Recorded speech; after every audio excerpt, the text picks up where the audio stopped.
I'm Celine Williams, and welcome to the Leading Through Crisis podcast, a conversation series exploring resiliency and leadership in challenging times. My guest today is David Knorr, who is a senior leadership advisor, educator, and executive coach, and the author of the recently released book, Curve Benders. David, I love it. Very excited to have you on today. It's great to be with you. First of all, as anyone who watches or listens to this knows, we always do a little bit of a pre-chat, and you are very entertaining and energetic. So I'm really excited to get into all of this with you because you have an amazing energy.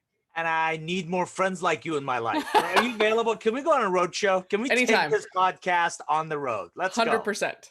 That would be my dream. So I always like to start with sort of the big, broad question before we get into your areas of specialty, and I know there are a lot of them. But when you hear the idea of leading through crisis, which is what this podcast is about, right? Leading through change, what comes to mind for you when you hear that? I often think about elasticity. And if you think about that idea, right, let's just take for your listeners a rubber band, right? So you if you pull it back, you're stretching, you're anticipating. Much more importantly, you accelerate going through that rough spot. And ideally you're stronger for it on the other side. So this global pandemic and you know other challenges, other obstacles, other disruptions that most of your listeners face, it will pass. Your success through it and what is going to delineate your ability to not just survive, but thrive through it. And that's the real opportunity is what did you learn? My biggest fear through this whole thing is we don't learn anything. And we keep going back to a lot of the dysfunction that we had before in our lives, like hour and a half commutes into the office, like on the road several hundred days a year. Are you kidding me? We've learned through this grand experiment of let's send 100 million people to work from home that it's surprisingly worked really well the last 14 months.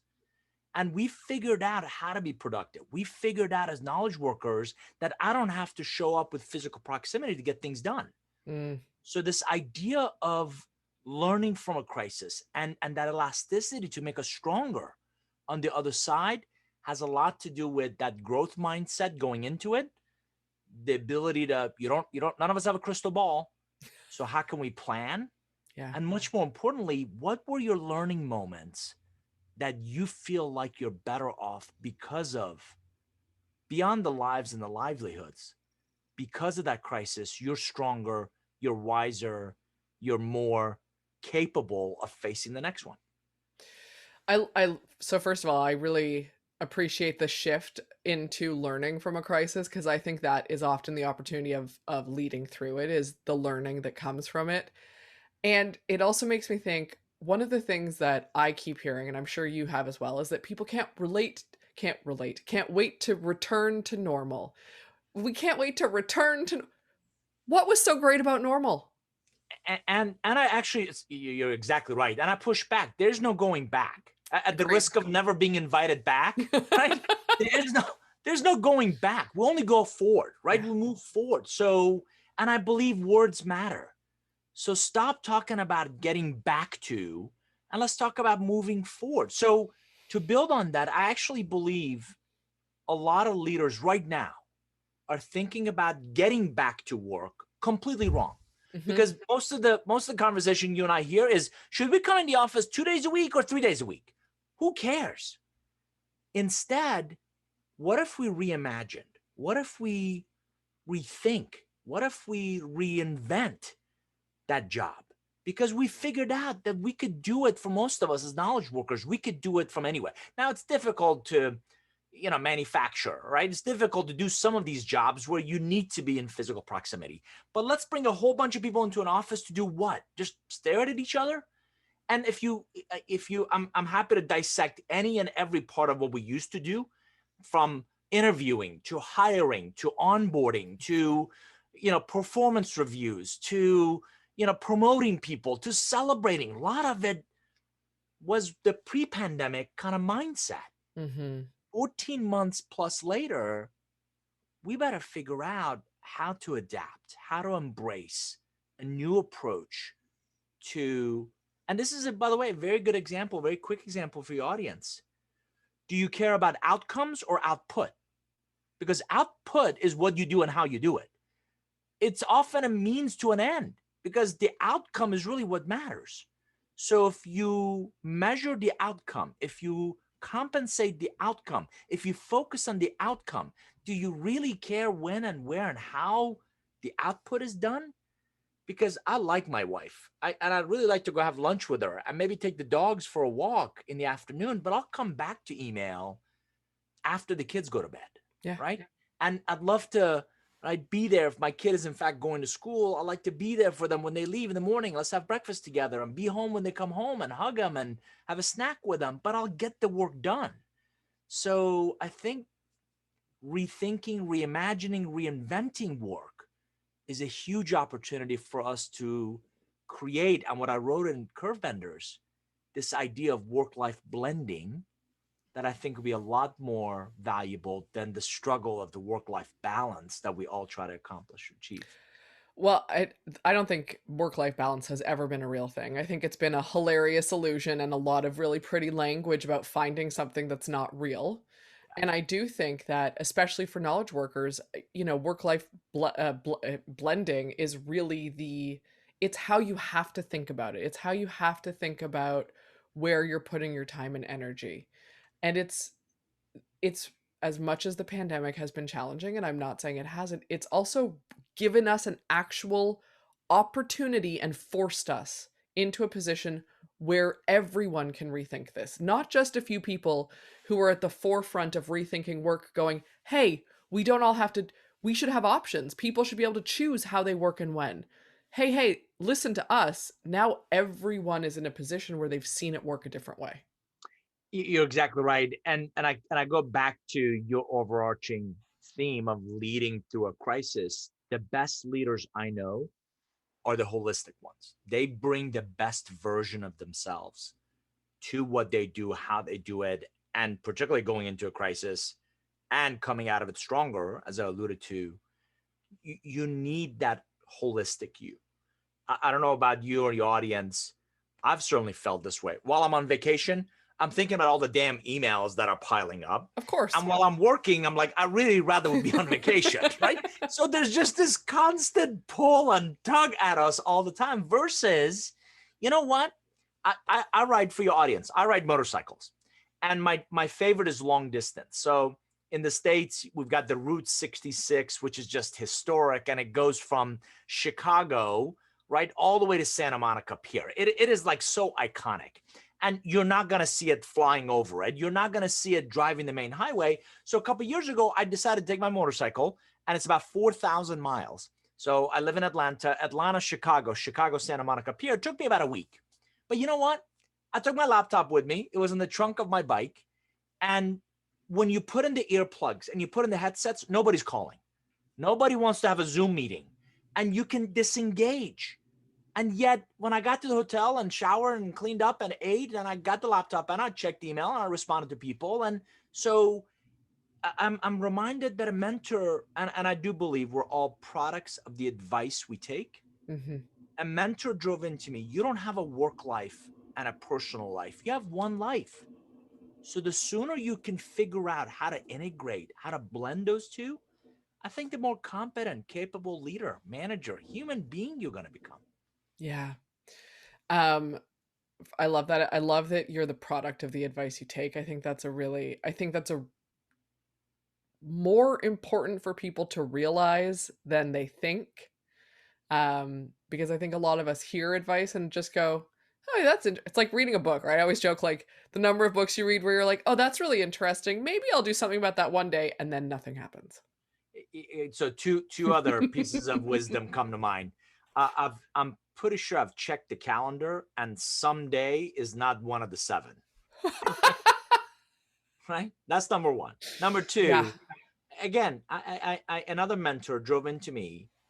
Throw away your stopwatch and get a compass. Ooh. And I got to tell you, first time I heard that, I was like, wait, what? And what it was conveying is it doesn't matter how fast you do something, especially for some of those alpha males and females, right? We want to get going. I got to get done. Let's go. I got to do things. And it's like, okay, just throw away the stopwatch and get it. Are you headed in the right direction? Because if not, your ultimate destination is also going to be skewed. Yeah. And I'm really surprised through this pandemic how few people actually have a compass. Where are you going? What does that look like? I think it got recalibrated, right? We figured out what we like. I like spending time with my family. I like staying home. And pre-pandemic, I would just excuse that, hey, some people got in a car to go to work. I get an airplane to go to work. Mm-hmm. And 208 days on the road wears on you, right?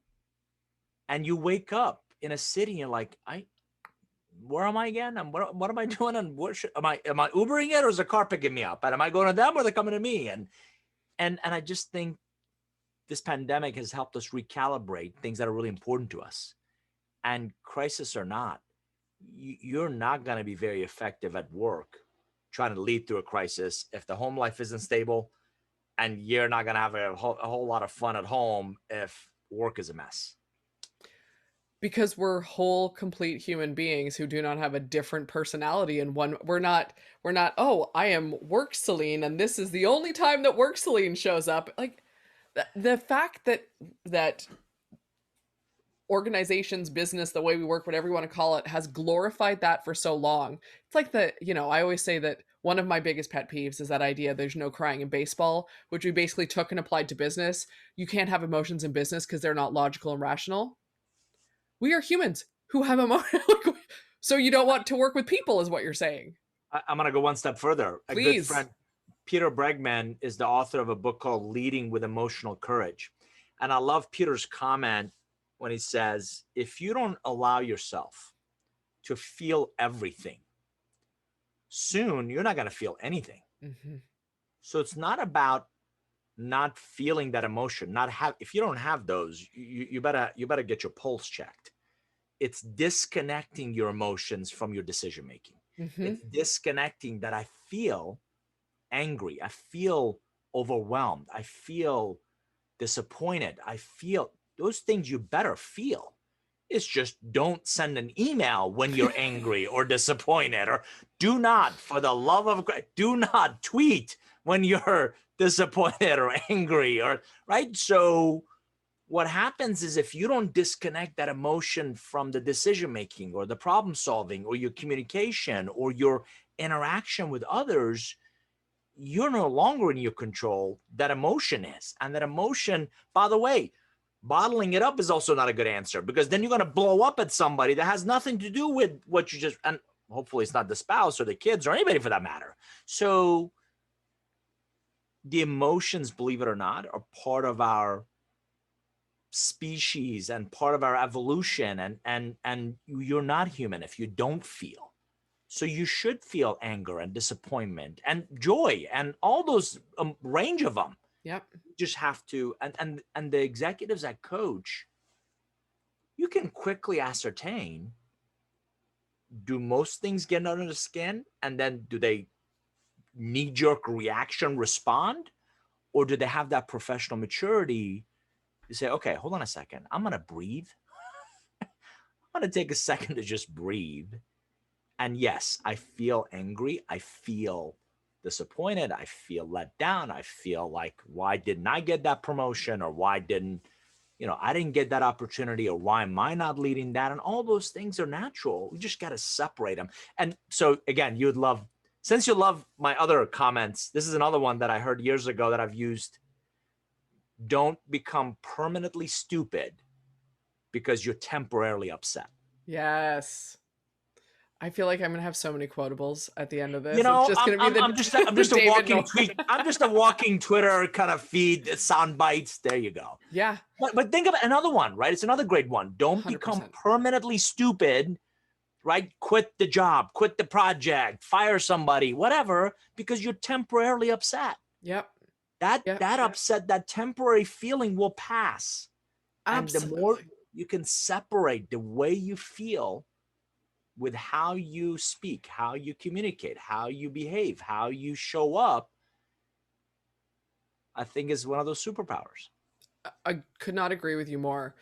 We're meant to have feelings are information. All feelings are good. There's no such thing as a bad feeling. How we express those feelings is not always appropriate. And that's really the key, right? Is like, and this goes back to the whole, whole human, not, you're not one person at work, one person at home that you were talking about, is that if you are trying to not have feelings at work, if you're trying to bottle things up at work, then that comes out at home and vice versa. You can't separate these things out. It can't the balance between the two. They're always blended because you are one person. We are all one, we are one person. A very simple technique that I've found to be really powerful Yes. in middle of this heated and crisis. This happens all the time. Crisis, just there's a lot of things that are coming at you, and everything seems to be important, and you've got 7 glass plates that are spinning and you can't drop any of them. And believe it or not, I'm coaching a lot of people to pause and breathe.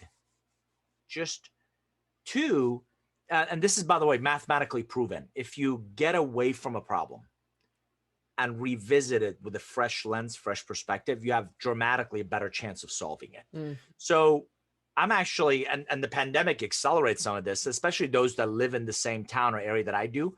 I live near a park, and we go for walking meetings. You would be amazed of just disengaging from that scenario, talking to somebody else through it. One of my clients also has their campus is around, it's a man-made lake, but it's a really nice lake. And it takes about 45 minutes to walk the whole grounds.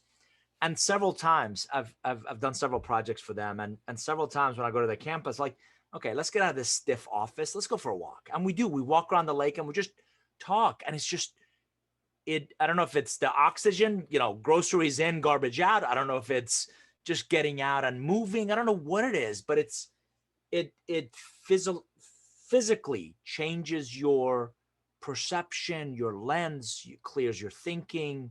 And it's just a really good tool to disengage from scenarios where there's a high tendency you're going to either say something you're going to regret, do something you're going to regret, and just goes back to measure twice, cut once, Yeah. right? Yeah. So it's really interesting because I feel like in the hybrid way of working that is starting, this is not a, it's happening. We are in it, in the new way of working. I feel like that for those who are not in the same space and hear something like that and who are not comfortable being in the same space, that when you hear something like that, it's like, yeah, but that doesn't work because we're not going to be in the same office, or we're not going to be in person, or we're not, et cetera, which is a fair reaction if you're only hearing the exact words that you're saying. So for people who are in that situation, I'm curious, what are other ways they can, because I think what you're saying is, by the way, super valuable. I want to acknowledge that different lens on a problem, stepping out of it, 100% agree. For those who are hearing going, I can't do that in that way, what could they do? It goes back to something else that philosophically I deeply believe in, which is you're never too old or too young to be a mentor or find a mentor. And the best leaders I know surround themselves with this inner circle of people they like, they respect, they trust. If nothing else, Celine, as a sounding board, right? As here's what I'm thinking. What do you think? Almost like call a friend, right? So, and I jokingly say you ideally should have 3 types, right? Somebody within your department or function who understands what you go through. Somebody within the company that understands the culture. Somebody completely outside of it. And the ability, which goes back to the power of our relationships, right? So particularly if it's people you don't have to impress, I'm not convinced you want to go to your boss with every issue that's bothering you, right? Otherwise, they're going to think they're in the babysitting business. If you develop a diverse portfolio of relationships, I'm not talking about the garbage contacts and followers and the transactional stuff that we're confusing as relationships. I'm talking about few, real, authentic, hopefully value-based relationships. You can then, fine, you're not in the same office with those people, great. Call a friend. Do you have a minute? And I do this all the time. I text people, can we talk for a few minutes? And by the way, nobody wants to talk for the next 3 hours, right? Oh, Everybody's God. busy. Yeah. So just there's enormous value in brevity. But if you call that friend and just say, and they don't need the background information. They don't need to know when you were in the third grade what happened to you, right? So please get to the point. Here's what I'm thinking. What do you think? And just letting somebody who's not as emotionally attached to something. This happened to it goes without naming name, but a client I'm coaching called me the other night, sends me a text, can we talk? And we actually talked after she put the kids to bed. And she was upset that one of her peers was asked to represent the company at something, and it's really more her area of expertise, and she was concerned of why am I getting passed over for this opportunity. And I said, breathe. And I kind of knew a little more about the subject in the area. I said, I know for a fact that environment was scheduled like 3 months ago, 4 months ago. It wasn't that somebody, and she just got promoted in this job about a month ago. So the timing, this was planned well before. So pick your fights. This one isn't worth it. This one isn't right now. If it's something based on your values, or if they're misaligned, or right, something you deeply believe in, absolutely stand up for yourself and say something. But pick your fights. And so having someone to walk you off the ledge, right, with whatever you're struggling with is really helpful. So surround yourself right now. As you listen to this podcast, sit down and make a list of who are the 3 people, who are the 5 professional relationships you could call that you don't have to impress. And you could simply say, Celine, here's what I'm thinking. What do you think? Here's what I'm struggling with. What would you do? Here's a person that I'd like to choke the life out of, but murder is still illegal. So how do I deal with this person? Right? Having those kind of conversations and getting them off your chest, I think would just go a long way. So I'm going to ask this question because I think this gets into a little bit about what your book is about, right? Curve Benders, because it's, and please correct me if I'm wrong, but a big piece of it is around this idea of relationships and strategic relationships.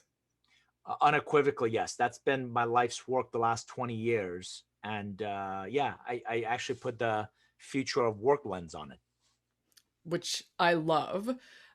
So I am curious, how can, and this is not a how, because listen, I'm going to phrase it as a how, but it's not solve everyone's problems and give everyone a generic answer. But when people are thinking about building relationships or curating these strategic relationships, or really what the next step of them looks like, what are some of the things that you would advise them to keep an eye out for, or to pay attention to, or to be aware of?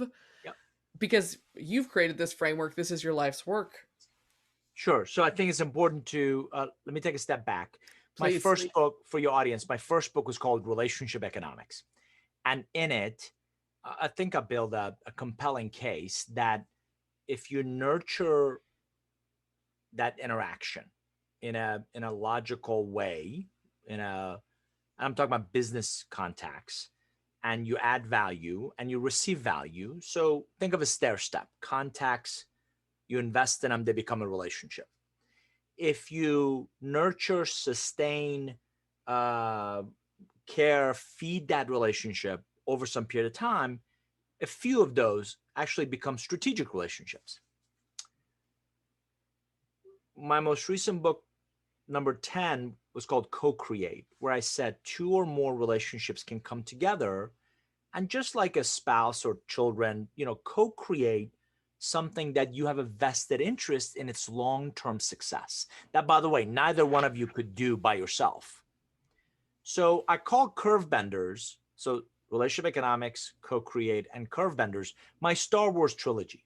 Because any of them can stand alone by themselves, but you're really going to get to know Luke Skywalker a lot better if you watch episode 4, 5, and 6, right? Sure. So in Curve Benders, I talk a lot about, and to come full circle to your question, not every contact is a viable relationship.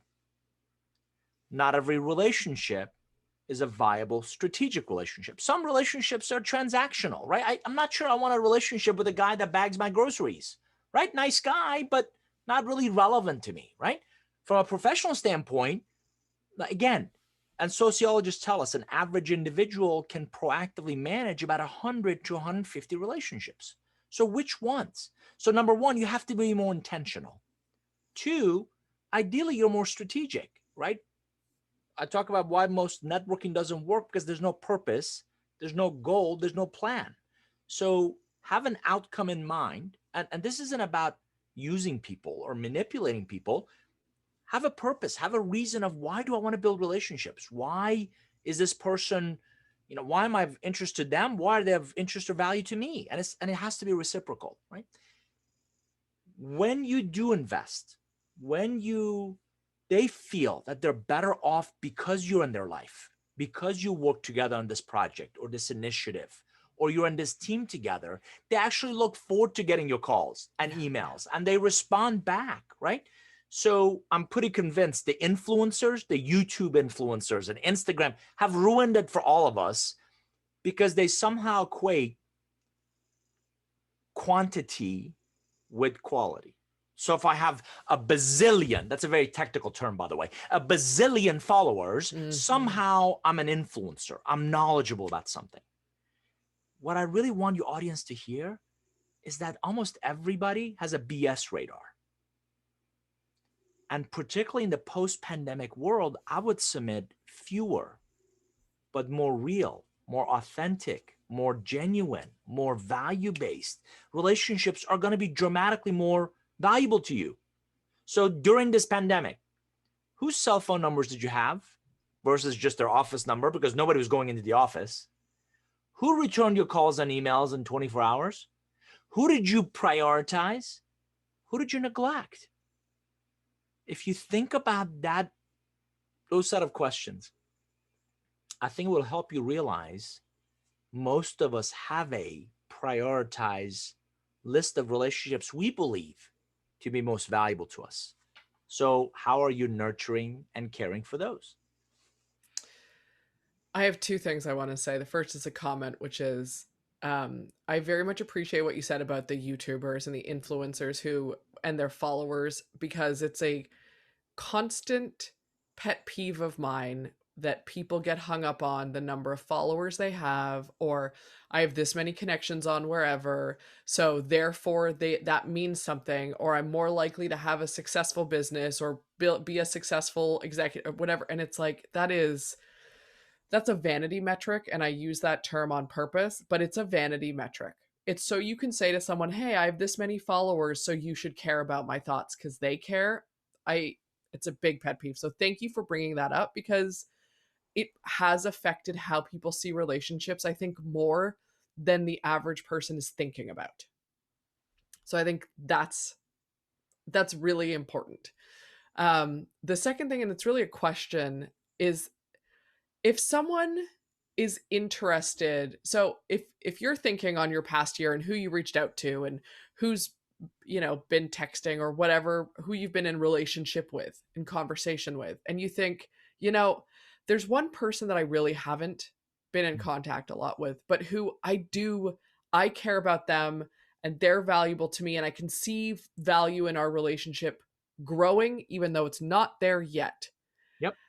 But I don't know how to reach out to them, and I don't know what to say, and I don't know what to do, and I don't want to be that person, and blah, what would you suggest that people step into that? Because I think there's a lot of people at this point in the pandemic who have a similar story in their life. Use me and use this podcast episode as an excuse, right? So I heard these people talk about relationships, and it dawned on me, right? I've always believed the view is nicer if you take the high road. It dawned on me that I've done a terrible job staying in touch with you. So without an agenda, I'm just calling. And for your audience, when the pandemic hit, one of the first things I did is I made a list of my top 100 business relationships. And I used this prehistoric device called the telephone, where you actually pick it up and you hit these buttons and the person picks up at the other end and you hear their voice and What? no, shocker, right? And I didn't call them to sell them anything. I called them to simply ask, how are you doing? And what are you seeing? And what are you hearing? And how are you thinking and leading differently when you don't have all the data? And I'm blessed because I have clients in the manufacturing space and I have clients in nonprofits. I have clients in the US and I have clients in Europe and even Asia Pacific. And it was fascinating, especially early on in this pandemic, to get very different lenses and perspectives around the same challenge. And I'm now going back and full circle again, right? Last time we talked was in April. Before that was in September. And I'm coming back, check in. What are your post-pandemic plans? What does your company, industry, your team, your efforts look like? Listen to what I'm still not selling anything. This has nothing to do with what I do. It has everything to do with how they are better off because we're in a relationship together. So first thing you have to do is be intentional. Make a list. There's an African proverb that says, if you want shade, the best time to have planted a tree was 20 years ago. The next best opportunity is today. So today, as you're listening to this podcast, make a list. And it's a very simple question. Who are your top 30? Who are your top 50? Who are your top 100 business relationships? You know a lot more people than you think you do. Make a list, start at the top and just go down the list. I've done a terrible job staying in touch with you. I'm embarrassed. Would love to just reconnect and get caught up on both sides. How you doing? How are things going? What have you learned from this pandemic? What will you choose to do differently on the other side of it? Have you been vaccinated? Are you excited or concerned about reconnecting with people? By the way, you want better answers? Ask better questions. Convey your credibility to the questions you ask, not necessarily the solutions you provide. And if you become genuinely interested in them, you'd be amazed of, at some point, they're going to ask, well, how have you been? And what are you up to? And what are you doing? And glad you asked. My COVID moment was fill in the blank. And it gives you a chance to get and keep your network. And I genuinely believe beyond your educational foundation and your professional pedigree, your portfolio of relationships are your biggest asset. And it's your only sustainable differentiator, whether you're leading through a crisis or not. It is that which sets us apart from everybody else that can say they do the exact same thing. How many attorneys do you know? Right? How many accountants do you know? How many consultants do you know? How many coaches do you know? How many project management professionals do you know? For most of us, what we do could be perceived as a commodity. And it's those relationships that set us apart from our competitive peers. Does that make sense? Does that resonate? 100%. 100%. I mean, I feel like I could talk to you for another hour and a half. So for our audience, I'll be back again next week with a North tip of the week. Right. And we're just going to keep, Selena and I will just keep this going. And I mean, we're taking it on the road, right? We're taking this on the road. That is the plan. David, thank you for joining me. You are fascinating. I really, truly do hope to have you back at some point. I really enjoyed this, and your energy is phenomenal.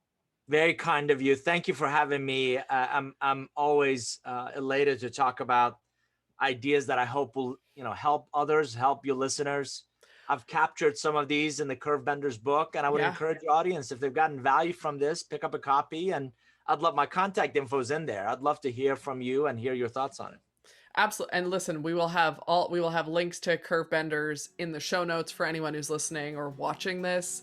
But people can find it at all major book retailers, I believe. Absolutely. Amazon, okay, Barnes & Noble, Target, Walmart, on and on and on. Indie books, yes. You can find David anywhere.